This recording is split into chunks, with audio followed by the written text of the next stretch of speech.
Tonight, we have details of a classified U.S. intelligence mission that has obtained a previously unknown weapon that may finally unlock a mystery. Since at least 2016, U.S. diplomats, spies, and military officers have suffered crippling brain injuries. They've told of being hit by an overwhelming force, damaging their vision, hearing, sense of balance, and cognition. But the government has doubted their stories. They've been called delusional. Well, now 60 Minutes has learned that a weapon that can inflict these injuries was obtained overseas and secretly tested on animals on a U.S. military base. We've investigated this mystery for 9 years. This is our fourth story, called Targeting Americans. Despite official government doubt, we never stopped reporting because of the haunting stories we heard, like this. The very first incident occurred in August of 2020, and what it felt like was that someone punched me in the throat and my left ear was clogged. And I started to get sharp shooting pains going down my left arm. Chris and Heidi asked us not to use their last name. They met in the Air Force Academy. Chris retired as a lieutenant colonel working on highly classified spy satellites. He told us, near Washington, D.C., he was struck by an unseen force 5 times in 5 months. The second attack, I was standing in my kitchen looking out at the backwoods, and it felt like an immediate vice on my head. Immediately disoriented, confused, and dizzy. The third attack, towards the end of September, I was sitting in our living room, and instantaneously, all of the muscles within my spine immediately cramped, much like a Charlie horse, and my spine felt like it was on fire, so very hot and sharp. The fifth one was by far the worst, and that was early December, and I woke up with a full body convulsion. The worst pain I have ever felt, it felt like a vice gripping my brainstem was there. All in your own home? All in my home in Northern Virginia, and Heidi was within my proximity for the last 2 attacks. Heidi, what happened to you? Right at the beginning of January, I woke up with immense joint pain everywhere, with shoulder pain in my left shoulder, out of the blue, no trauma. Bones in her shoulder were dissolving, something called osteolysis. She had to have surgery. Has there been any lasting effect? Significant. So I'm on 2 neurological drugs every day, and without them I have very severe symptoms. I had sustained significant damage to multiple organ systems. You believe you were attacked? Yes. By a foreign adversary? Yes. In the line of duty? Yes. It's a belief shared by officials and their families that we've met over the years. See if you notice what we heard. There was this FBI agent. And bam, inside my right ear, it was like a dentist drilling on steroids. This Commerce Department official in China. And I could feel the sound in my head. It was intense pressure on both of my temples. This early victim was among cases from Cuba, which gave the mystery the name Havana syndrome. Severe ear pain started. So I liken it to if you put a Q-tip too far and you bounce off your eardrum. Well, imagine taking a sharp pencil and just kind of poking that. And this wife of a Justice Department official posted in Europe. And it just pierced my ears, came in my left side, felt like it came through the window into my left ear. I immediately felt fullness in my head and just a piercing headache. Multiple surgeries have tried to repair bones in her inner ear and her skull. Many victims have lifelong disabilities. What struck us about their stories is this: people who never met tell it the same way. The government acknowledges the injuries and often pays for health care, but for years it has doubted the cause.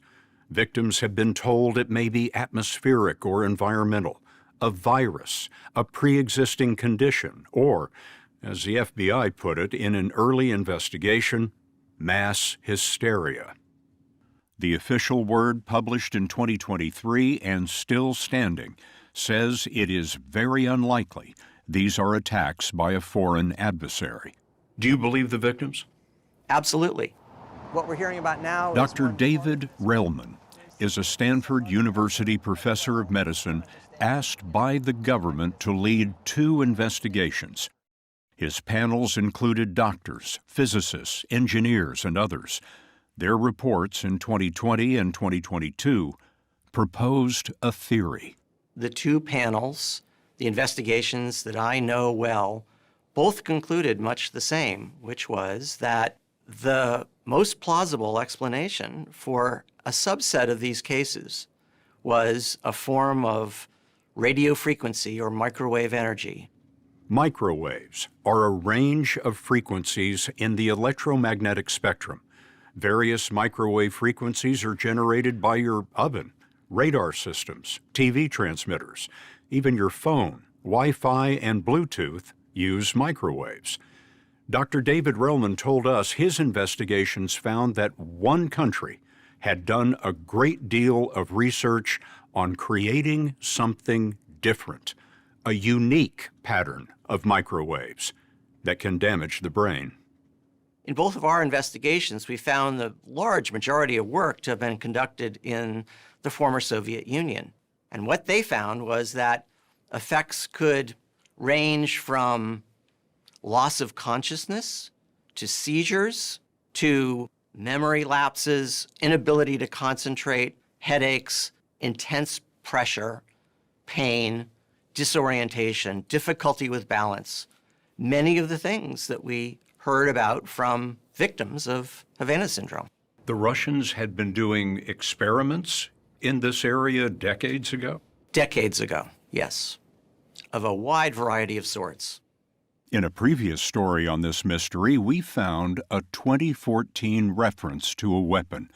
Compelled by a lawsuit, the National Security Agency confirmed intelligence of a high-powered microwave system weapon associated with a hostile country. But the CIA believed such a weapon would need enormous power and be as big as a truck, so not likely. Years later, when Dr. Relman's expert panel suggested these could be microwave injuries, the idea was shelved by federal officials. And what really unnerves me is the confidence with which others have dismissed or ignored this work only to say, that's not possible, that's not plausible, I don't believe it. That's fine, but show me new evidence. Nobody has.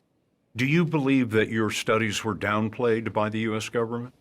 By parts of the U.S. government, absolutely. And not only downplayed, but dismissed. In some cases, buried. I started in March of 2015. Why buried? This man may know. He's a former CIA officer who asked us not to use his name. He is speaking tonight for the first time. In 2021, he volunteered to work on the CIA's investigation because of the suffering he'd seen among CIA officers and their families overseas. I mean, these were my colleagues, these were my friends, these were people I had worked with, and I saw lives that were destroyed, careers were ruined, people's kids were affected. They have lifelong developmental issues. People now are even still having cognitive issues and having all types of secondary effects years and years later. It became an emotional topic for me because I saw this happening, and I volunteered to work in the AHI unit, and I wanted to make a difference. He joined the so-called AHI investigation at CIA headquarters. AHI because the government calls the cases not attacks, but anomalous health incidents. He expected to dig into whether a foreign adversary, a so-called state actor, was behind this, but it didn't go that way. So one of the very first things that I heard when I arrived at the AHI unit was, our job is to bring down the temperature on AHI at headquarters. And that was a surprise to me. So bringing down the temperature is not, hey, let's go after the issue and find out what's going on. It became very much a emotional and almost kind of like a propaganda type thing. And by bring down the temperature, they meant what? It basically was saying, hey, we're going to work towards this being an atmospheric and environmental issue versus it being a state actor. And so they did not want people talking about it being a state actor. Because, he says, fear of the mysterious AHIs was creating havoc. That fear and paranoia you describe, how did that affect CIA officers and their families? Yeah, so personally, my own family left early from my tour by multiple months because we were worried that my family would be affected by AHI, whether we were at home while we were serving overseas or in the field just walking around. I saw multiple other officers short their tours, their families leave early, pick different locations where AHIs were not happening. And this was U.S. government-wide. This was not just relegated to CIA. What would you say was the attitude of your bosses toward the victims who had reported in? So this was one of the more disgusting things that I came across, to be honest, working in the AHI unit. I'll never forget, in one instance, a senior member of the AHI unit came into my office. And that officer came in and said, yeah, we're going to have a happy hour. We're all going to have simulated AHIs and drink together. And she basically emulated that she was having a stroke and making fun of the victims. And to me, that was deplorable. It was disgusting. There was no sense of we're going to get to the bottom of this. No. The bottom of it was we're going to prove that this is psychosomatic, atmospheric, and environmental. All of this, he says, led him to resign. I left because I saw the personal impact of this issue. And for me, it became a moral issue because they kept saying our people are our highest priority. But when it came down to it, that wasn't the case from what I saw. And it was something that tore me up emotionally. I knew people who were affected by AHI, who were victims of AHI. I saw it destroy their families, their kids, their careers. It wasn't somewhere I could keep working after that. The investigation at the CIA essentially ended in 2022. But about the same time, a different classified mission was underway. 60 Minutes has learned U.S. agents who investigate illicit arms dealers heard that a Russian criminal network was selling a microwave weapon.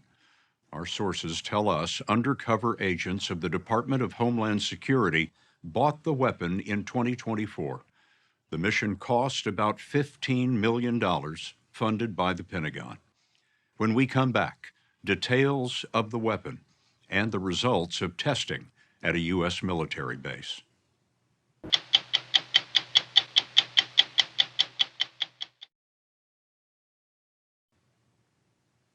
"60 Minutes has learned details of a classified microwave weapon that may explain mysterious brain injuries suffered by U.S. officials. We've been investigating these injuries for 9 years, and now our sources tell us this microwave weapon is portable, concealable, and uses relatively little power. Hundreds of possible attacks have been reported, including, we've learned, at CIA headquarters in Virginia and at least 2 incidents on the grounds of the White House.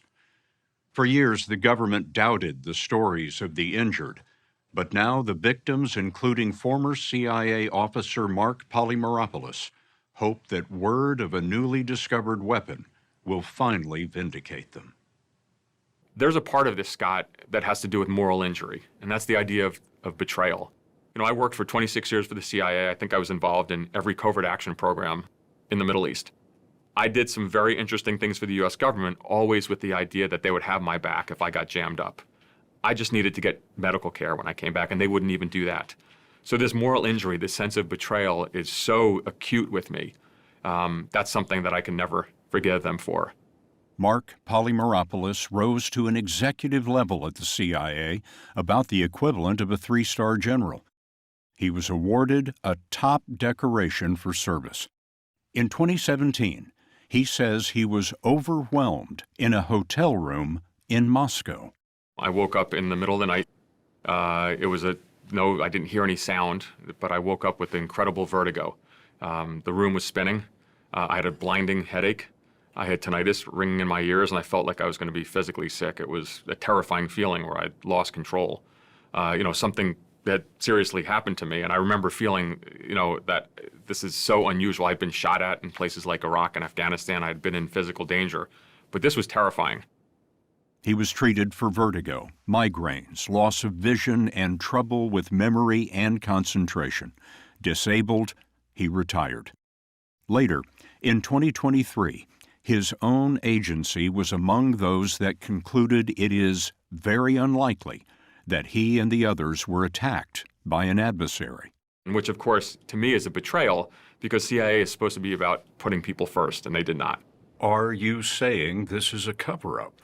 This is a massive CIA cover-up, and I say this with great regret. It's an organization that I loved. I believe in the mission. I was really good at this job. To this day, I want to see the CIA operate in a strong and effective manner. But Polymeropoulos and other victims have been doubted for years. Some in the CIA believe that a microwave weapon must be the size of a truck, and so not plausible. But that changed dramatically in 2024. 3 independent sources from different agencies tell us that undercover Homeland Security agents purchased a miniaturized microwave weapon from a complex Russian criminal network. It's classified, we didn't see it, but it has been described to us. We are told it doesn't look anything like a gun. It's designed to be concealed and small enough to be carried by a person. It is silent and doesn't create heat like a microwave oven. Our sources say the device is programmable for different scenarios and can be operated by remote control. The range of the beam is several hundred feet. It can penetrate windows and drywall. The vital components were made in Russia. Our sources say the key is not the hardware but the software. The programming shapes a unique electromagnetic wave that rises and falls abruptly and pulses rapidly. Pulsed microwave radiation. Just what Dr. David Relman's investigations predicted. He wouldn't talk about classified information in our interview, but his research found that Russian scientists had been perfecting the concept for decades. And what the Russians spoke about was the importance of the energy being pulsed in order to have biological effects on humans. When you produce pulses like this, you can actually stimulate electrically active tissue like brain tissue, and the heart for that matter, mimicking what the brain normally does, but now you're driving it with your pulses from the outside. An ideal stealth weapon. Ideal, because literally the person feels as if this is in my head. Our confidential sources tell us the still classified weapon has been tested in a U.S. military lab for more than a year. Tests on rats and sheep show injuries consistent with those seen in humans. Also, as a separate part of the investigation, security camera videos have been collected that show Americans being hit. The videos are classified, but they were described to us. In one, a camera in a restaurant in Istanbul captured 2 FBI agents on vacation sitting at a table with their families. A man with a backpack walks in, and suddenly, everyone at the table grabs their head as if in pain. Our sources say another video comes from a stairwell in the U.S. Embassy in Vienna. The stairs lead to a secure facility. In the video, 2 people on the stairs suddenly collapse. Those videos and the weapon were among the reasons the Biden administration summoned about half a dozen victims to the White House, with about 2 months left in the president's term. I remember the day well because I helped to organize the meeting. By that time, Dr. Relman was a White House advisor. These folks in the Biden White House believed these people and believed that their injuries were not caused by known medical or environmental conditions the way the CIA was asserting, which again to me was just egregious.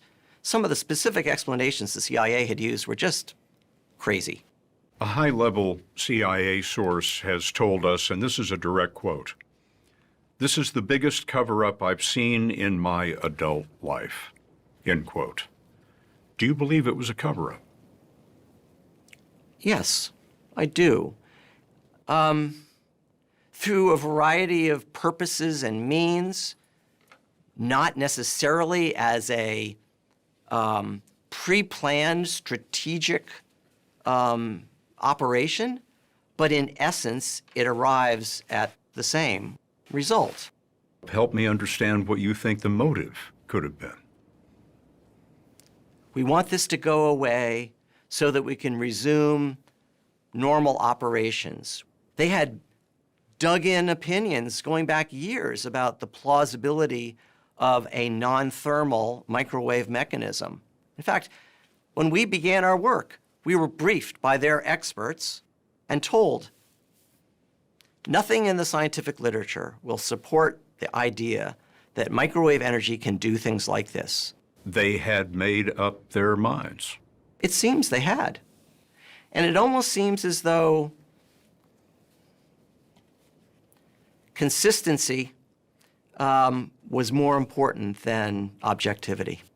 One is that Retired CIA officer Mark Polymeropoulos was in that White House meeting. And so what the Biden administration was telling us is that something had changed. New intelligence had come in. Now, I don't have a security clearance, and this was an unclassified meeting, so they could not put forward that this was based on new intelligence, but it was clear to me that that's what they were insinuating. Dr. Paul Friedrichs brought a message to the meeting. He's a retired Major General, formerly one of the Pentagon's top doctors. He said very clearly, "I'm sorry. I want to apologize to you. I've never seen in 30-plus years of practicing military medicine victims treated in such a terrible manner, and I just want to offer my apologies to you." What did that mean to you? I have chills now thinking about it. I had chills then. It was an indication that at least some people in the Biden administration and the Biden White House believed us. Any American would be embarrassed if you were to see how these people have been treated and then to be dismissed this way as malingerers or people who are manufacturing things for some other purpose. It's insulting. Our sources tell us that the Biden White House wrote a public statement backing the victims, but never released it. So far, the Trump administration has not changed the words in the 2023 intelligence assessment that it is very unlikely the victims were attacked. But our sources also tell us the Trump administration has briefed top intelligence officials in Congress and shown them a classified picture of the weapon.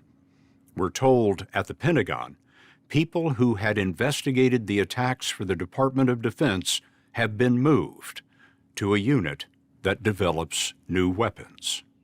It was apparent to me that they did not take this issue seriously.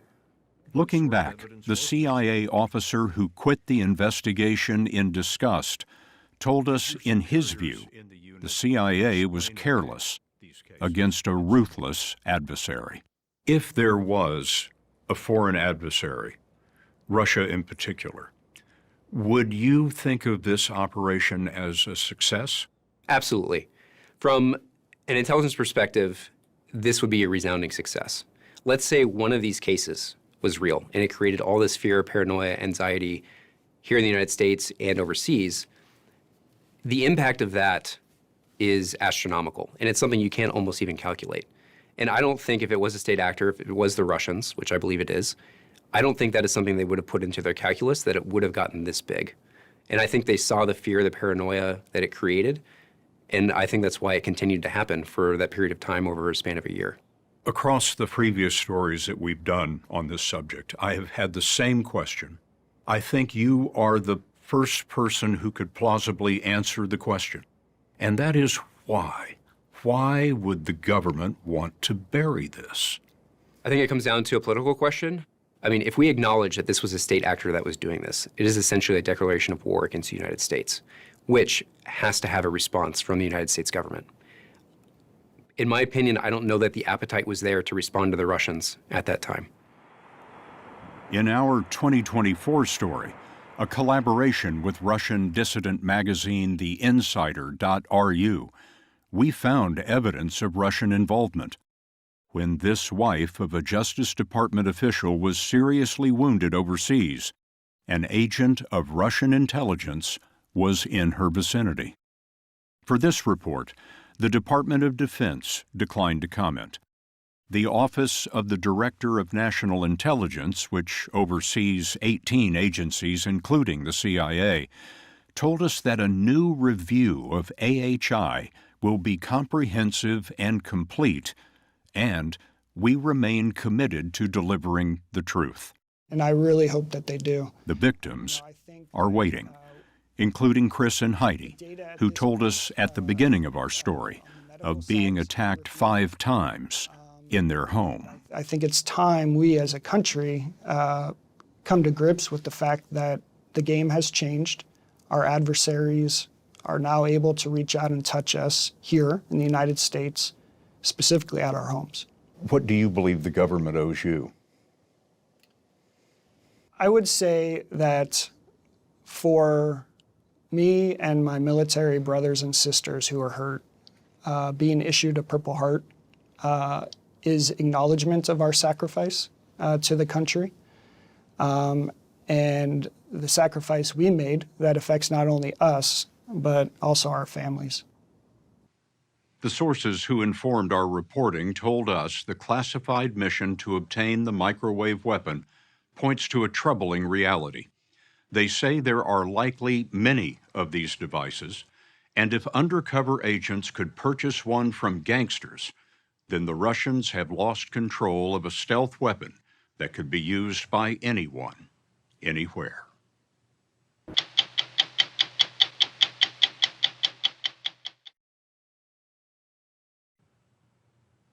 Tonight, we have important developments in our 5-year investigation of mysterious brain injuries reported by U.S. national security officials. The injured include White House staff, CIA officers, FBI agents, military officers, and their families. Many believe that they were wounded by a secret weapon that fires a high-energy beam of microwaves or ultrasound. This is our 4th story, and for the first time we have evidence of who might be responsible. Most of the injured have fought for America, often in secret, and they're frustrated that the U.S. government publicly doubts that an adversary is targeting Americans. One of them is Carrie. We're disguising her and not using her last name because she's still an FBI agent working in counterintelligence. She says in 2021, she was home in Florida when she was hit by a crippling force.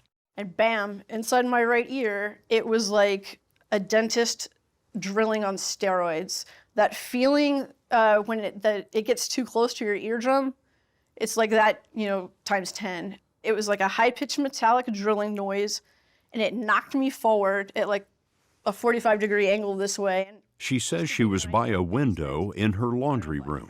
My right ear was line of sight to that window while this thing was happening in my ear. And when I leaned forward, it didn't knock me over, but it knocked me forward. I immediately felt pressure, and pressure and pain started coursing from inside my right ear, down my jaw, down my neck, and into my chest. At the same time, FBI agent Carrie told us the battery in her phone began to swell until it broke the case. Finally, she passed out on a couch. Because of chest pain, she was checked by a cardiologist and then returned to duty. And I remember complaining to my colleagues for months after that. I felt like I had early Alzheimer's. Short-term memory, long-term memory, confusing memories, multitasking. My baseline changed. I was not the same person. Carrie's story matches those we've uncovered over the years. It was like this piercing feeling on the side of my head. It was like, I remember it was on the right side of my head, and I got like vertigo. Olivia Troy was Homeland Security Advisor to Vice President Mike Pence. In our 2022 report, she told us she was hit outside the White House. And then severe ear pain started. So I liken it to if you put a Q-tip too far and you bounce off your eardrum. Well, imagine taking a sharp pencil and just kind of poking that. And this man told us he was among the first publicly known cases in 2016 from our embassy in Cuba. That's how the incidents became known as Havana syndrome. He's medically retired from an agency we can't name, blind in one eye and struggling for balance. What we're hearing about now is A major medical study for the government was led by Dr. David Railman of Stanford University. In our 2022 report, he told us, what we found was, we thought, clear evidence of an injury to the auditory and vestibular system of the brain. Everything starting with the inner ear, where humans perceive sound and sense balance, and then translate those perceptions into brain electrical signals. his study found directed pulsed radiofrequency energy appears to be the most plausible mechanism. For example, a focused beam of microwaves or acoustic ultrasound. More than 100 officials or family members have unexplained, persistent symptoms. If I turn too fast, my gyroscope is off, essentially. It's like a step behind where I'm supposed to be. So I'll turn too fast and I will literally walk right into the wall or the door frame. Now, for the first time, the case of FBI agent Carey suggests which adversary might be responsible. She spoke with the FBI's permission, but wasn't allowed to discuss the cases she was on when she was hit. We have learned from other sources one of those cases involved this Mustang going 110 miles an hour. Pull over! Pull over! In 2020, near Key West, Florida, deputies tried to stop the Mustang for speeding. It ran 15 miles until it hit spike strips laid in its path.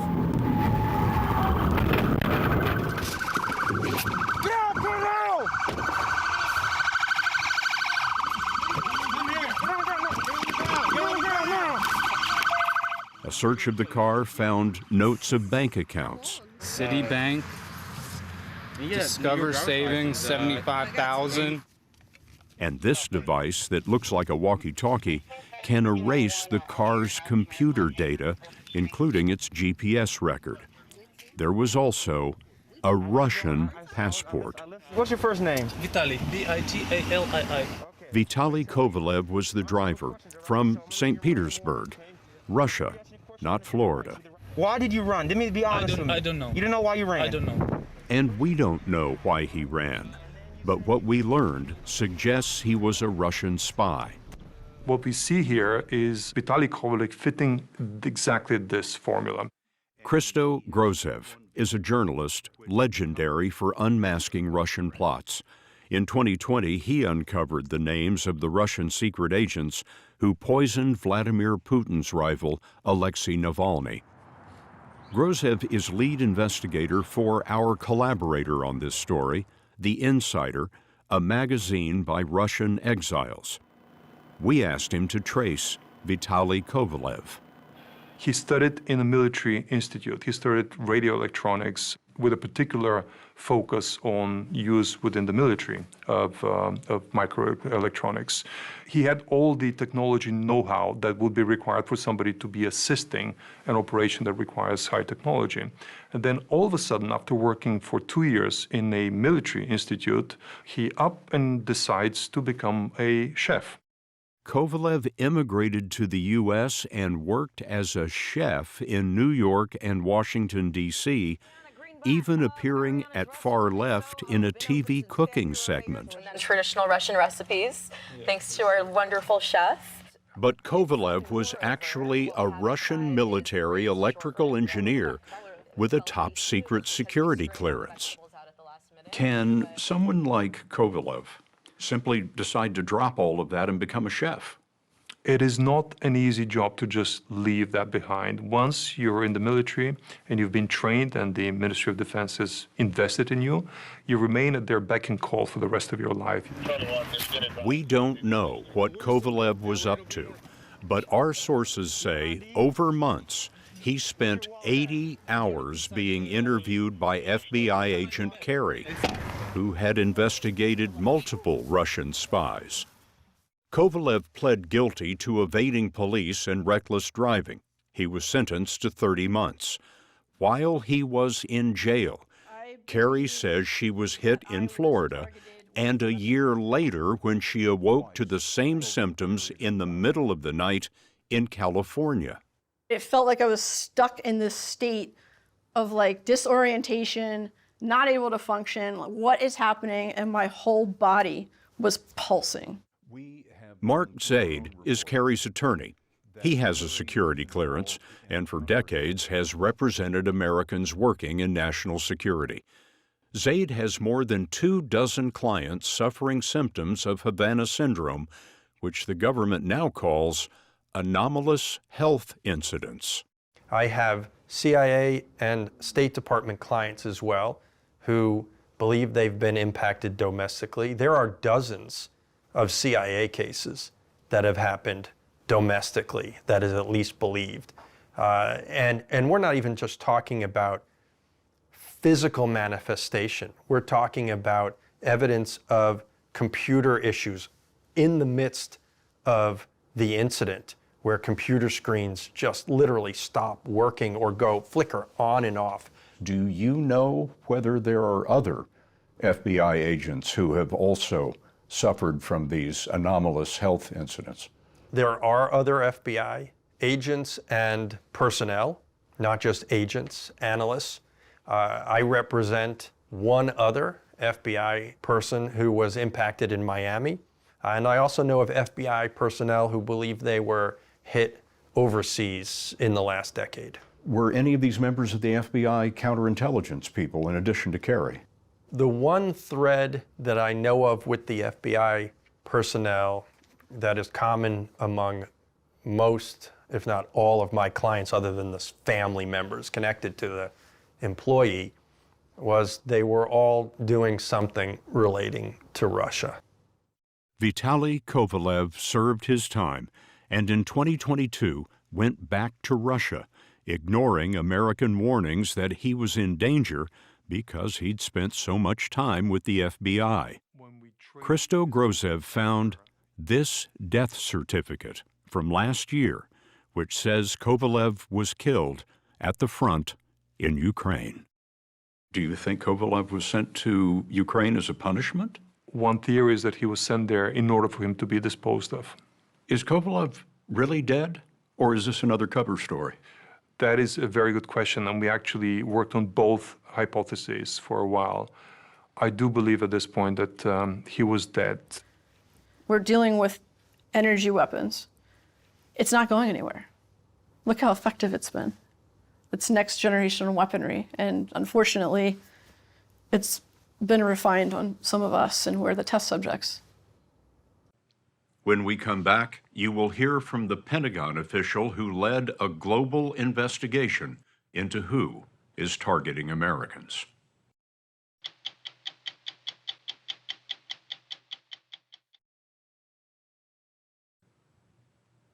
U.S. intelligence says publicly there is no credible evidence that an adversary is inflicting brain injuries on national security officials. And yet, more than 100 Americans have symptoms that scientists say could be caused by a beam of microwaves or acoustic ultrasound. The Pentagon launched an investigation run by a recently retired Army Lieutenant Colonel. Greg Edgreen has never spoken publicly until now. Are we being attacked? My personal opinion, yes. By whom? Russia. Greg Edgreen ran the investigation for the Defense Intelligence Agency. He would not discuss classified information, but he described his team's work from 2021 to 2023. We were collecting a large body of data ranging from signals intelligence, human intelligence, open source reporting, anything regarding the internet, travel records, financial records, you name it. Unfortunately, I can't get into specifics based on the classification, but I can tell you at a very early stage, I started to focus on Moscow. Can you tell me about the patterns you began to see? One of the things I started to notice was the caliber of our officer that was being impacted. This wasn't happening to our worst or our middle range officers. This was happening to our top 5, 10% performing officers across the Defense Intelligence Agency. And consistently, there was a Russia nexus. There was some angle where they had worked against Russia, focused on Russia, and done extremely well. What has been the impact on American national security? The impact has been that the intelligence officers and our diplomats working abroad are being removed from their posts with traumatic brain injuries. They're being neutralized. Tonight, we're reporting for the first time an incident at last year's NATO summit in Lithuania, a meeting that focused largely on Russia's invasion of Ukraine and was attended by President Biden. Multiple sources tell us that a senior official of the Department of Defense was struck by the symptoms and sought medical treatment. We told Greg Edgreen what we'd learned. It tells me that there are no barriers on what Moscow will do, on who they will attack, and that if we don't face this head on, the problem is going to get worse. The problem first appeared in public in 2016. U.S. officials reported being hurt in Cuba, and the incidents became known as Havana syndrome. But we have learned it started 2 years earlier, when at least 4 Americans reported symptoms in Frankfurt, Germany. There is also evidence of what could be revenge attacks. For example, in 2014, 3 CIA officers were stationed in Ukraine, Vladimir Putin's obsession. 2014 was the year that a popular revolt overthrew Putin's preferred leader. Later, those CIA officers went on to other assignments and reported being hit, one in Uzbekistan, one in Vietnam, and the third officer's family was hit in London. If it is Russia, investigative reporter Christo Grozev believes he knows who's involved. In 2018, Grozev was the first to discover the existence of a top-secret Russian intelligence unit which goes by a number, 29155. These are people who are trained to be versatile assassins and sabotage operators. They're trained in counter-surveillance, they're trained in explosives, they're trained in using poison and technology equipment to actually inflict pain or damage to the targets. Grozev works with our collaborators on this report, a magazine called The Insider and Germany's Der Spiegel. He has a long track record uncovering Russian documents, and Grozev says he found one that may link 29155 to a directed energy weapon. And when I saw it, I literally had tears in my eyes because it was spelling out what they had been doing. It's a piece of accounting. An officer of 29155 received a bonus for work on, quote, potential capabilities of non-lethal acoustic weapons. Which told us that this particular unit had been engaged with somewhere, somehow, empirical tests of a directed energy unit. There it is. There it is. Written down in black and white. It's the closest to a receipt you can have for this. We've also found that Russia's 29155 may have been present in Tbilisi, Georgia, when Americans reported incidents there. Do you believe that you were attacked? Absolutely. She asked us to withhold her name for her safety. She is the wife of a Justice Department official who was with the embassy in Tbilisi. She's a nurse with a PhD in anesthesiology. On October 7, 2021, she says that she was in her laundry room when she was blindsided by a sound. As I'm reaching into the dryer, I am completely consumed by a piercing sound that I can only describe as when you listen to a movie and the main character is also consumed by the sound after a bomb goes off. That is similar to the sound that I heard, and it just pierced my ears, came in my left side, felt like it came through the window into my left ear. I immediately felt fullness in my head and just a piercing headache. And when I realized that I needed to get out of the laundry room, I left the room and went into our bedroom next door and projectile vomited in our bathroom. We have learned that hers was the second incident that week. Sources tell us earlier in the neighborhood, a U.S. official, their spouse, and child were hit. We have also learned of a phone call that was intercepted nearby. A man says in Russian, "Is it supposed to have blinking green lights?" and "Should I leave it on all night?" We have no idea what he was talking about, but the next day, the incidents began. Sources tell us that an investigation centered on this Russian, Albert Averyanov. His name on travel manifests and phone records appears alongside known members of Unit 29155. He is also the son of the commander. He was groomed to become a member of the unit since he was 16. His number is in the phone books of all members of the unit. Clearly, he's more than just the son of the boss. He's a colleague of these people. Grozev found Albert Averyanov's phone was turned off during the Tbilisi incidents, but our sources say there is evidence someone in Tbilisi logged into Averyanov's personal email during this time.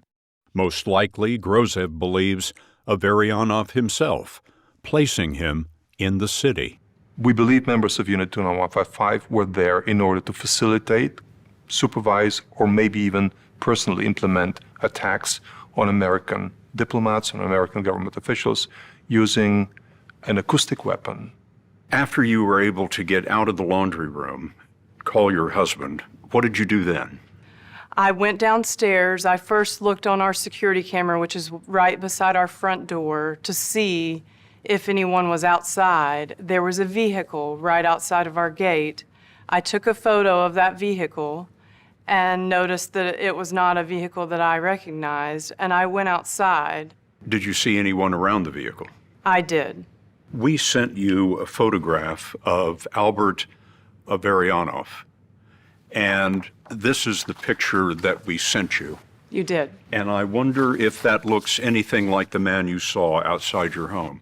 It absolutely does. And when I received this photo, I had a visceral reaction. It made me feel sick. I cannot absolutely say for certainty that it is this man, but I can tell you that even to this day, looking at him makes me feel that same visceral reaction, and I can absolutely say that this looks like the man that I saw in the street. This 40-year-old wife and mother is among the most severely injured people we have met. My headaches and brain fog continued. Later on into that weekend, I started having trouble walking down the stairs, specifically at night. I had trouble finding the steps to get down the stairs. So my coordination and vestibular system started just really falling apart. She was medically evacuated, and now doctors say she has holes in her inner ear canals, the vestibular system that creates the sense of balance. 2 surgeries put metal plates in her skull. Another surgery is likely. It's devastating. It's absolutely devastating. Despite experiences like hers, the Office of the Director of National Intelligence said last year it's very unlikely a foreign adversary is responsible. But the DNI also acknowledged that some intelligence agencies had only low or moderate confidence in that assessment. This month, the National Institutes of Health reported results of brain scans NIH said there's no evidence of physical damage, but the medical science of so-called anomalous health incidents remains vigorously debated. For its part, the Director of National Intelligence says the symptoms probably result from pre-existing conditions, conventional illnesses, and environmental factors. Attorney Mark Zaid represents more than 24 AHI clients. What do you make of the intelligence community assessment? So I've had access to classified information relating to AHI. I can't reveal it. I wouldn't reveal it. I will tell you that I don't believe it to be the entire story, and I know of information that undermines or contradicts what they are saying publicly. Are you saying that the government wants to cover this up? There is, in my view, without a doubt, evidence of a cover-up. Now, some of that cover-up is not necessarily that, oh, we found a weapon and we don't want anybody to know about it. What I've seen more so is we see lines of inquiry that would take us potentially to answers we don't want to have to deal with. So we're not going to explore any of those avenues. You know, if my mother had seen what I saw, she would say it's the Russians, stupid. Greg Edgreen, who ran the military investigation, told us he had the Pentagon's support. But in the Trump and Biden administrations, he says, the bar for proof was set impossibly high. I think it was set so high because we did not, as a country and a government, want to face some very hard truths. And what are those? Can we secure America? Are these massive counterintelligence failures? Can we protect American soil and our people on American soil? Are we being attacked? And if we're being attacked, is that an act of war? After what he learned in his classified investigation, Greg Edgreen retired from the Army to start a company to help the victims. He hopes to channel government contracts into treatment programs. As with all spy stories, much is classified and what remains is circumstantial. None of the witnesses tonight wanted to speak. Some fear for their families. But all felt compelled to shine a light on what they see as a war of shadows, a war America may not be winning. If this is what we've seen with the hundreds of cases of anomalous health incidents, I can assure you that this has become probably Putin's biggest victory. In his own mind, this has been Russia's biggest victory against the West. In terms of the long term, would you consider this to be life-altering? Absolutely life-altering for our whole family.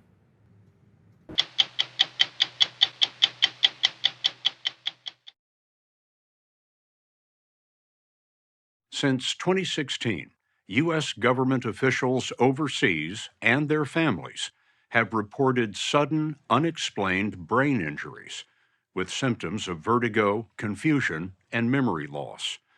The CIA, FBI, and State Department are investigating a theory that some of these officials were injured by an unseen weapon. Who might be targeting Americans and why are unknown. Incidents have been reported in Europe, Asia, and Latin America, but our reporting has found senior national security officials who say they were stricken in Washington and on the grounds of the White House. The former officials you're about to meet are revealing their experiences for the first time. They were responsible for helping to manage threats to national security. I covered any and all emerging threats, homeland security incidents domestically. So I covered whether it was from mass shootings to hurricanes to natural disasters. Olivia Troy was Homeland Security and Counterterrorism Advisor to Vice President Mike Pence. She had served in the Pentagon, deployed to Iraq, served in the Defense Intelligence Agency, and the National Counterterrorism Center. At the White House, She worked in the 19th century Eisenhower Executive Office Building beside the West Wing. In the summer of 2019, she was descending these stairs toward the White House when she felt she had been physically struck. But it was like this piercing feeling on the side of my head. It was like, I remember it was on the right side of my head, and I got like vertigo. I was unsteady. I felt nauseous. I was somewhat disoriented, and I remember thinking like, okay, if you don't fall down the stairs, like you've gotta find your ground again and steady yourself. She steadied herself on a railing, but the piercing feeling continued as she passed by this entrance to the West Wing. It was almost like I couldn't really process. It was like a paralyzing panic attack. I've never had that.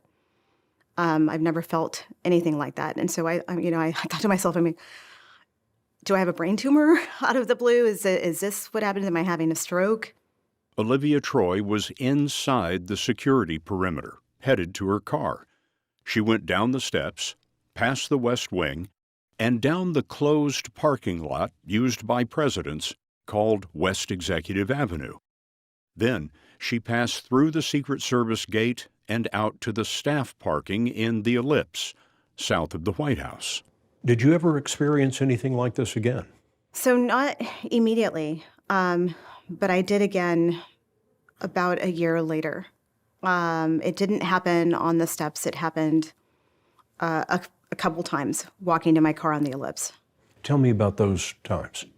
It was a similar sensation, but this time it was very much the feeling of vertigo and dizziness, and I felt like I couldn't really walk.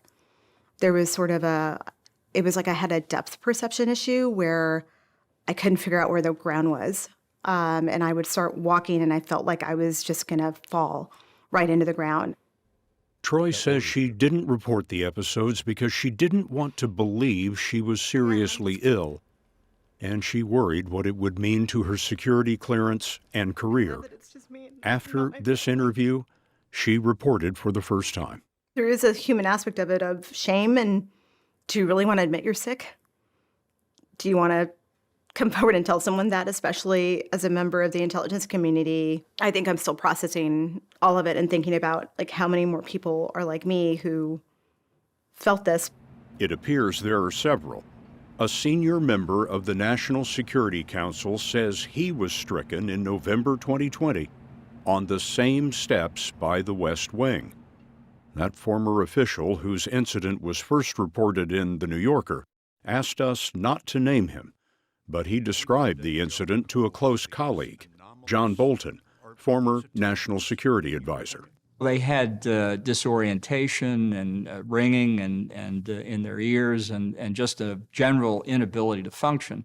Bolton told us the official said he couldn't speak or think clearly. He was taken to an emergency room. The former official sent us this note saying that more than a year later, I'm still recovering and suffering from headaches and other symptoms and have been diagnosed with 2 other medical conditions that are believed to be the result of the attack. He's still an outpatient at Walter Reed National Military Medical Center. That was a very debilitating attack and similar to what others have reported. Those others include Miles Taylor, also speaking for the first time. Taylor was Deputy Chief of Staff and later Chief of Staff of the Trump administration Department of Homeland Security. Your job is to oversee the roughly 250,000 men and women of the department that conduct in a range of missions from aviation security to border security to cybersecurity. Taylor told us he was hit with the same symptoms described by Olivia Troy. It was late one night in April 2018. I'd just become Deputy Chief of Staff of the department, taking on some additional sensitive issues at DHS, and woke up in my apartment that night, a row house on Capitol Hill, to a really strange sound. The sound that woke Miles Taylor is a common experience reported by dozens of Americans stricken overseas. It was sort of a chirping somewhere between what you would think is a cricket or sort of a digital sound. I didn't know what it was, but it was enough to wake me up. What was really strange about it is I went to the window, opened up my window, looked down at the street, and keep in mind, Scott, this is probably 3:30 in the morning, and I see a white van, and the van's brake lights turned on, and it pulled off, and it sped away. How long did it last? This whole episode only lasted about 7 to 10 minutes. How did you feel the next day? Off, not ready to go to work, kind of wanting to take the day off, sick. Then, about 5 weeks later, Taylor says it happened again. Next day, feeling off balance, feeling just out of it. Again, those sort of concussion-like symptoms you would have from, getting knocked pretty hard in a sport. And that incident stood out to me because I was actually just getting ready to leave to go to Israel on a congressional delegation. We were going to meet the Israeli Prime Minister, Benjamin Netanyahu, have some sensitive conversations with the Israelis on important cybersecurity issues. And I remember because I got to the airplane at Andrews Air Force Base to take off and thought, I'm already nauseous. I don't know if I can do this flight. Both Miles Taylor and Olivia Troy became critics of the Trump administration. But they told us that has nothing to do with what they see as a potential threat to national security. Taylor says he became alarmed by that threat in 2018 after he heard of another case like his in the Washington area. I became aware of a U.S. government official more senior than me who'd experienced similar episodes at their place of residence. Well, you say more senior than you. Are you talking about a cabinet-level secretary? This was an individual that, yes, was roughly at the cabinet level in the Trump administration who had had similar episodes occur. That, to me, as a Homeland Security professional, was a big blinking red light. I mean, to me, this said 5-alarm fire. We may have ongoing activity targeting U.S. government officials here in our country. Who was it? I can't say the individual, out of respect for their privacy. I'll leave it at that. But someone senior enough to say this is more than just a fluke. More than a fluke, a pattern across 2 administrations. Recent injuries among U.S. officials were reported in Vienna, Austria, ahead of a trip by the vice president to Vietnam, and in India during a visit by the director of the CIA. In 2019, during a visit by President Trump to London, 2 members of John Bolton's national security staff became ill in a hotel. And that it was on the floor where it was completely taken up with personnel from the White House and White House agencies struck me as being pretty good evidence of a deliberate attack. You believe it was an attack? I don't think there's any other hypothesis when you begin to look at the number and the pattern that we've experienced. Bolton says months later, one of those staff members hurt in London said she was overcome again walking her dog in the Washington area. We have found she is not the only one who says they were attacked abroad and later at home. You must have thought that when you were home in America that you were safe. I'll tell you, when I landed from China, I literally was kissing the ground. We met Robin Garfield in 2019.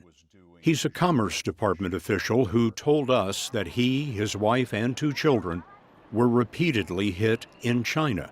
Your daughter was literally falling down? Yes, she fell down multiple times that day. They were evacuated and enrolled in a State Department treatment program at the University of Pennsylvania. Recently, Garfield told us his family was hit again during their year of treatment in Philadelphia. My wife catapulted out of bed and sprinted down the hallway to check the children without any word. And she came back and she told me that a extremely loud, painful sound had woken her up. So they moved to a hotel where Garfield says it happened again. And we woke up around, I believe, 2 a.m. With strange vibrations in our bodies and a sound. Which led Garfield to check on his children in another room. I saw an extremely eerie scene where both were thrashing in their beds, asleep, but both kicking and moving pretty aggressively. And I went over to my daughter and I put my head down next to her head, and I heard a very distinct sound just right there, sort of like water rushing. So I picked her up, took her in, put her with my wife, and came back, and I checked my son. Same sound, just right next to his head. So I picked him up, put him on my shoulder, walked over to my wife, and I said, "We're getting out of here." Garfield reported this to the FBI.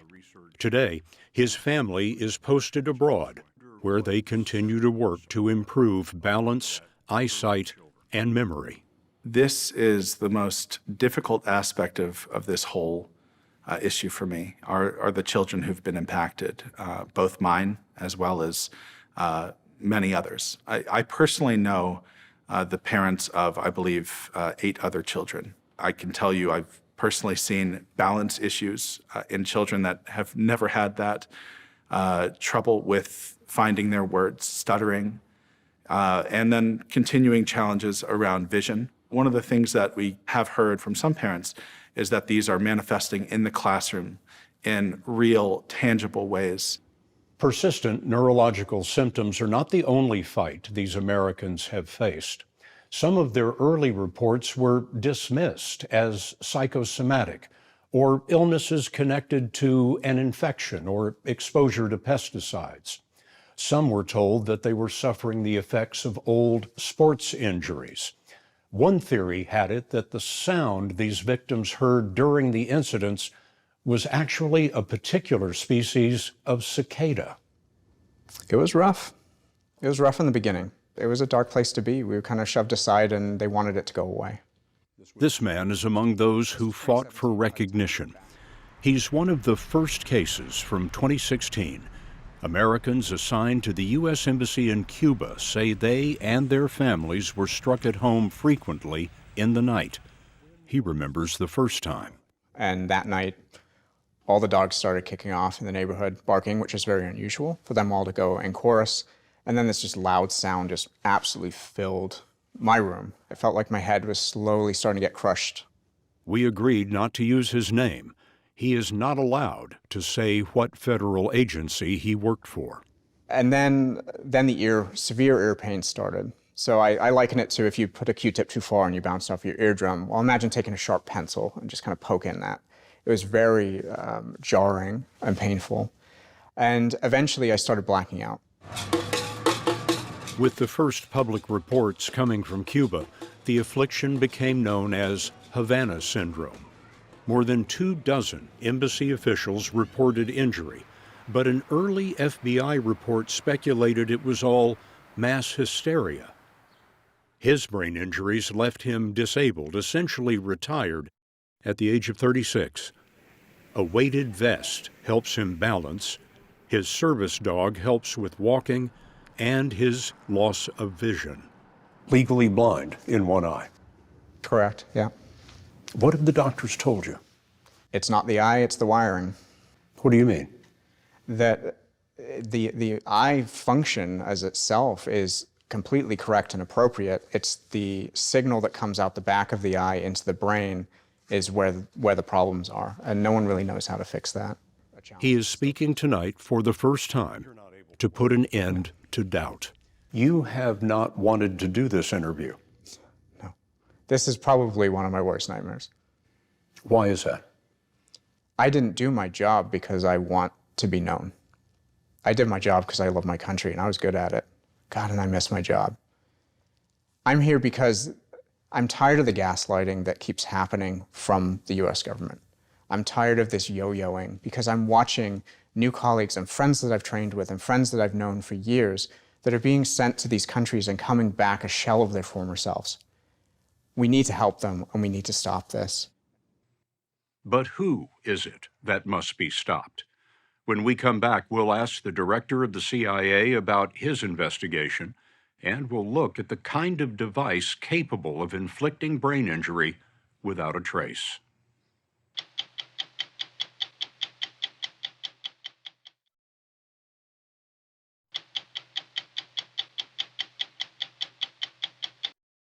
Brain injuries suffered by U.S. officials in Washington and abroad are the focus of an intense investigation.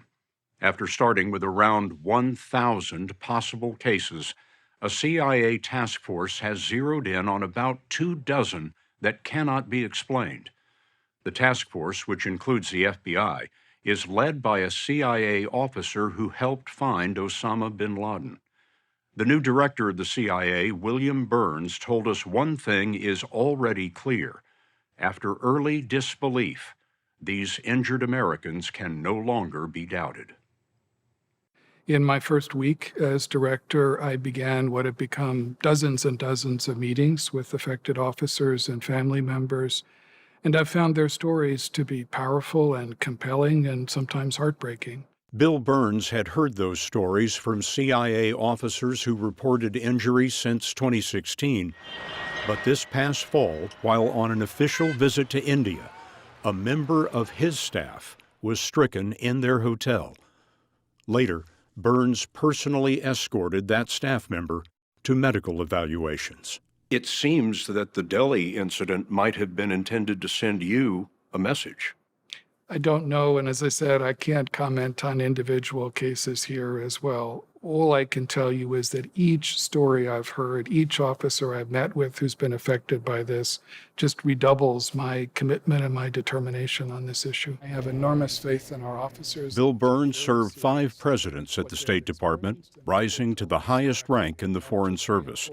He took over CIA for President Biden last spring. Early on, I tripled the number of full-time medical personnel working on this issue. We streamlined access to Walter Reed, established new partnerships with other world-class medical providers, increased the number of case managers, and we're also making progress on the investigative side as well.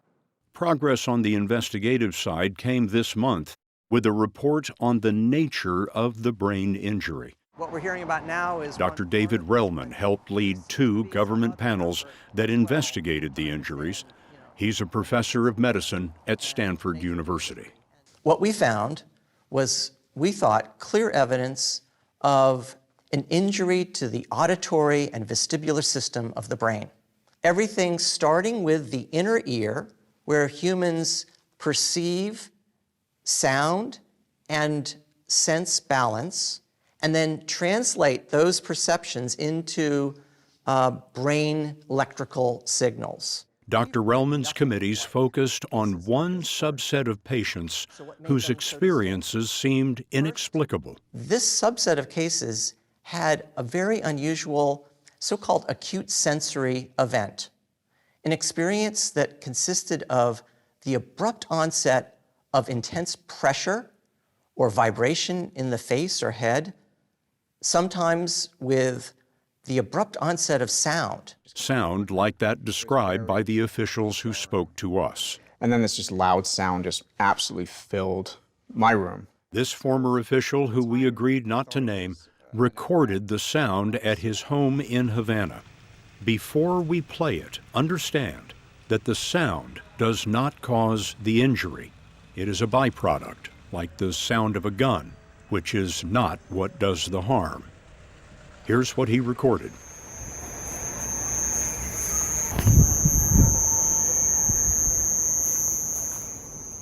The injured officials we spoke with said the sound, or a feeling of pressure, came from one direction and focused in one location. It was a continuous sound, and one that only changed based on my location. They left, it dissipated. They returned, it recurred. That to us was something that we had never heard of, we could not explain by known medical or environmental conditions, and to us deserved our special attention in an effort to understand what might be the plausible mechanism. That mechanism, Dr. Relman's committees concluded, was most likely pulsed electromagnetic energy. In other words, a focused beam of microwaves fired from a distance. I think the best explanation, the most plausible, is that it's a high-power microwave weapon. James Benford is a physicist and leading authority on microwaves. He was not part of the government studies, but he co-wrote the book on microwave transmission. These are portable microwave transmitters of the kind that could damage the tissues of the brain. There are many kinds, and they can go anywhere in size from a suitcase all the way up to a large tractor-trailer unit. And the bigger the device, the longer the range. This would be able to transmit its microwave energy through the wall of a van, the wall of a home, something like that? Fans have windows. Microwaves go through glass. They go through brick. They go through practically everything. The technology, Binford told us, has been studied more than 50 years. It's been developed widely in perhaps a dozen countries. The primary countries are the United States, Russia, and China. The implications of a mechanism like that suggest something different about the world now, involving the loss of norms. Humans were affected in a serious fashion, and for that very reason alone, we have to understand this better. The investigation is also trying to understand who could be behind this and their motive. Microwaves can be a tool for spies. Some devices are capable of collecting data remotely from phones and computers. Whatever is causing the brain injuries, a CIA interim report last month said there is no evidence of a massive global campaign to attack Americans. The interim CIA report last month said, "We assess it unlikely that a foreign actor, including Russia, is conducting a sustained worldwide campaign harming U.S. personnel with a weapon or a mechanism." Do you mean to say that no one was harmed by a hostile actor? Not at all. The intelligence community assesses now that there's not a single cause that it would explain the more than 1,000 incidents that have been reported since Havana in 2016. We've also not yet been able to link a foreign state actor or an external device or mechanism to any of those cases. This is the world's preeminent intelligence agency. Why is this so hard to figure out?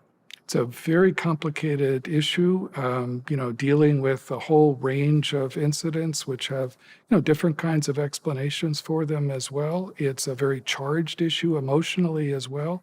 I understand that very clearly. And that's what, makes me even more determined, not only to ensure people get the care that they deserve, but also that we get to the bottom of this. Former National Security Advisor John Bolton fears there is a threat to the highest levels of government, given the two national security officials who say they were overcome on West Executive Avenue by the West Wing inside the White House gates. If we were at war and an adversary could disable the president and his top advisors or commanders in the field, it could render us extraordinarily vulnerable. We don't know that that's the threat we're facing, but I would much rather focus on finding out the answer now rather than finding out later when it may be too late. Former Homeland Security Chief of Staff Miles Taylor says he believes he was targeted in two mysterious incidents at his Washington home. Someone is trying to send us a message that they can strike blows against us, and we can't strike back. That line being crossed into the United States takes this, in some ways, just shy of the realm of warfare.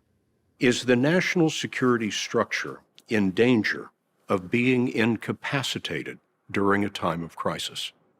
No, I don't think that's the case. But if people are being overcome on West Executive Avenue, is that an indication that the White House and its grounds are no longer safe? No, I don't believe that's the case. What it is an indication of is that we need to take each of these reported incidents very seriously, and as a government, and this is a government-wide effort, to pour the very best resources we have into this. What line is crossed if a hostile actor is doing this in Washington, D.C.? Oh, that would be a pretty profound line to be crossed if, in fact, that were the case, if we were ever able to develop concrete evidence that that were the case. But we do not have evidence of that at this point. You understand how frustrating your comments must be to some of these people who believe they know exactly what happened to them, on what day and at what time, and what happened to their children. And yet the director of the CIA is saying, We can't connect the dots. We don't know enough yet. We're not at a position yet where we can offer hard evidence that would connect all those dots.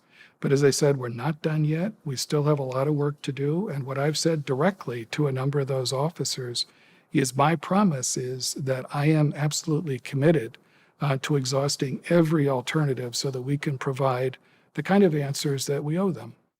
This past summer in Geneva, President Biden raised the issue with Russian President Putin. The Russians deny they're involved. The Secret Service declined to comment on White House security. The iron gates of West Executive Avenue by the West Wing went up in 1951 after the attempted assassination of Harry Truman. 70 years later, there is evidence the gates may have been breached by an invisible threat.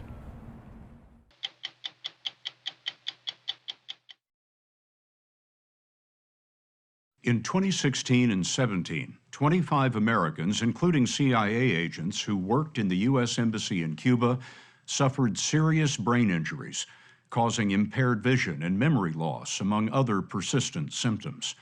Now we've learned that at least 15 American officials in China suffered unexplained brain trauma soon after. The FBI is now investigating whether these Americans were attacked by a mysterious weapon that leaves no trace. Over many months, we have been collecting evidence of what appears to be a hostile foreign government's plan to target Americans serving abroad and their families. For me, it was November of 2017 when I started to feel lightheaded a lot. I was getting more headaches. My wife was getting headaches too. Mark Lindsay is a State Department security officer who worked in the U.S. consulate in Guangzhou, China. He says that he and his wife began to suffer after hearing strange sounds in their apartment. Picture holding a marble. Then picture if you had like a 6 foot in diameter funnel, metal funnel, the sound that marble would make as it goes around, and then progressively gets faster as it goes down towards the hole at the end. It's a sound like I've never heard before. Was this subtle? Like, did I hear that? No, it was actually somewhat loud. I heard it about 3 or 4 times, always in the same spot, always over my son's crib, and always right before we would go to bed. Lindsay wears prescribed glasses because sensitivity to light is among his persistent symptoms. The symptoms were progressively getting worse with me. My headaches were getting worse. The most concerning symptom for me was memory loss, especially short-term memory loss. Mark Lindsay believes he was targeted because of his work. He uses top-secret equipment to analyze electronic threats to diplomatic missions. There is no shadow of a doubt in my mind that this was a directed attack against my neighbor and I. His neighbor was Catherine Werner, who lived 1 floor up. She's a U.S. Commerce Department trade officer who promoted American business from the Guangzhou consulate. I woke up in the middle of the night, and I could feel this sound in my head. It was intense pressure on both of my temples. At the same time, I heard this low humming sound, and it was oscillating. And I remember looking around for where this sound was coming from because it was painful. When did you first notice that you weren't feeling well? October of 2017, I started to get hives all over my body, really bad hives. I woke up with headaches every day.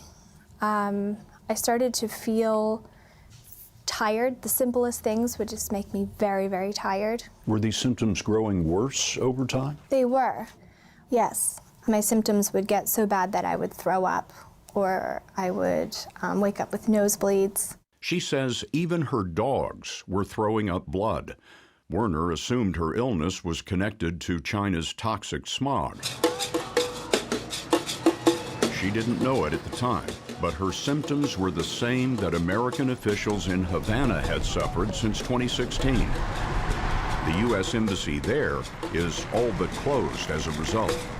We hadn't heard about what happened in Cuba. I mean, there were headlines in the news about hearing loss and attacks to our diplomats, but we didn't know the details. Catherine Werner became so ill, Her mother traveled from the U.S. to live with her. She spent almost 3 months with me. During that time, she also got very ill, and she and I shared the same symptoms. What sort of symptoms did your mother have? Headaches and ringing in our ears. We also started to both have difficulty recalling words. After reporting her experiences, Werner was medically evacuated to the U.S. for treatment. U.S. agencies are investigating, but Mark Lindsay has a theory. This was a directed standoff attack against my apartment. It was a weapon. Of course it was a weapon. An energy weapon. Absolutely. What sort of energy is this that we're talking about? I believe it's RF, radio frequency energy, in the microwave range. A clue that supports that theory was revealed by the National Security Agency in 2014. This NSA statement describes such a weapon as a high-powered microwave system weapon that may have the ability to weaken, intimidate, or kill an enemy over time without leaving evidence. The statement goes on to say, this weapon is designed to bathe the target's living quarters in microwaves. The NSA disclosed this in a workers' compensation case filed by former NSA employee Mike Beck. When you look back across your career, is there any incident that leads you to believe that it could be responsible for your Parkinson's disease? Yes. In the 1990s, Beck and an NSA co-worker were on assignment overseas. Years later, he says, they developed Parkinson's disease at the same time.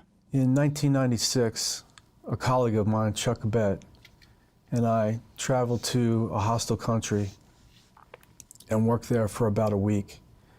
And I can't say where the hostile country, the identity of it.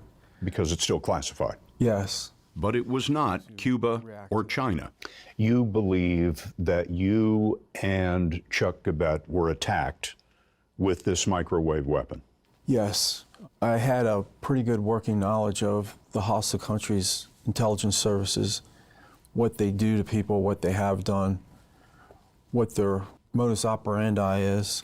Mike Beck says more intelligence has come in recently, which he shared in a classified briefing with congressional investigators. Mike, you can't discuss any of these details because they're all classified, but in your opinion, does the new information that you briefed the House and Senate Intelligence Committee staff on in any way relate to what happened in Cuba and China? It's relevant to the Cuba and China cases. No one has officially confirmed that what Beck says happened to him is related to at least 40 Americans injured in China and Cuba. While Beck suffers from Parkinson's, the recent patients are being treated for the same kind of symptoms that doctors would expect from a concussion. So follow my fingers. Dr. Tina Shetty is Mark Lindsay's neurologist. So Mark initially came to me reporting symptoms of headache, memory loss, sleep difficulties, emotionality, and irritability. And what did you make of that in the early days? I was very surprised. He did not have any history of any trauma or blow to his head, but he reported a constellation of neurologic symptoms which are characteristic of mild traumatic brain injury without any history of associated head trauma. I still notice it, but that has improved when I... Exactly how their brains were injured is the subject of a study at the University of Pennsylvania Center for Brain Injury and Repair. Still slightly wobbly. Dr. Shetty is not part of that study, And align your knees. but her patient, Mark Lindsay, is. And now put your hands on your hips. The presumption is that something happened which caused a functional brain injury of widespread brain networks because he has symptoms to reflect a multitude of brain networks. What Dr. Shetty describes mirrors the findings published so far by the University of Pennsylvania's study. They have said that our symptoms are exactly what they saw in Cuba, and that we have the full suite of findings that they had there. Robin and Britta Garfield are among the 40 patients enrolled in the University of Pennsylvania study. Like Catherine Werner, Robin Garfield is a trade officer with the Commerce Department. He was posted with his wife and 2 young children in Shanghai. I don't know when the sound started. I do know that it was for months on end. I was sitting next to Robin, and something I felt like hit me from the left side, and at first it felt like an electric shock, and then it paralyzed me, so I was not able to move or speak. It hit you so hard you felt like you were in danger in the room. Yes. They say the children suffered blurred vision and loss of balance. Your daughter was literally falling down? Yes, she fell down multiple times that day. We went on a walk, and she just fell on her face. It was very abnormal.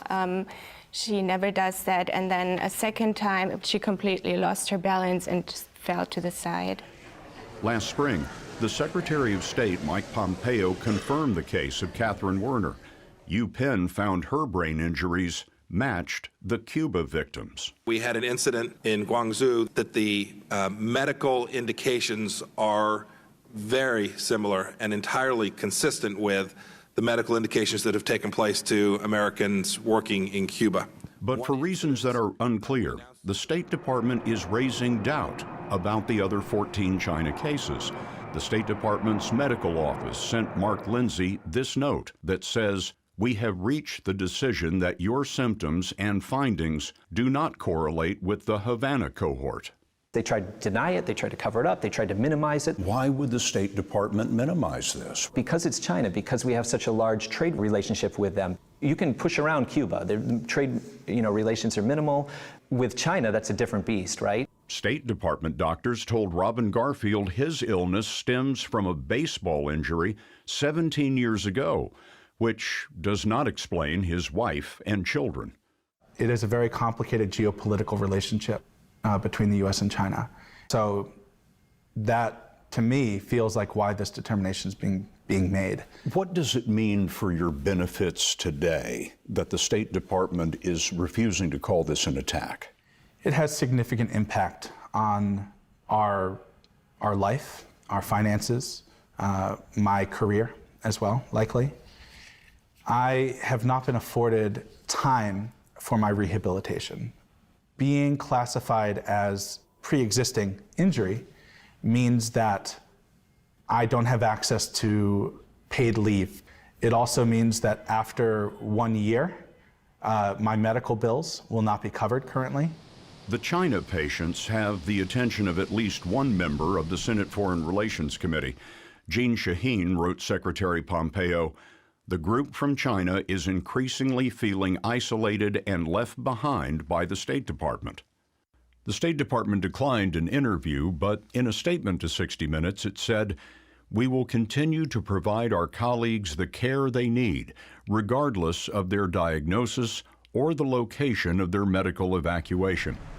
A State Department official told us that the Cuba patients are victims of an attack, but state hasn't made the same determination for the China patients. The department has asked the National Academies of Science to assist in the medical investigation. The FBI is also investigating. Intelligence sources told us that in addition to Cuba and China, Russia is a suspect. But if microwaves were used, the technology is not rare. It could be more than one country is using it. U.S. intelligence is still debating what caused the injuries. You were in harm's way and you didn't know it. Exactly. I didn't know it, and I'm afraid that others may be in harm's way and may not know it. I don't know what the future looks like for me, but I would do anything in my power to prevent this from happening to somebody else serving their country. Americans are not the only ones who've been attacked. According to the Canadian government, 15 Canadians were injured in Cuba, including diplomats and their families.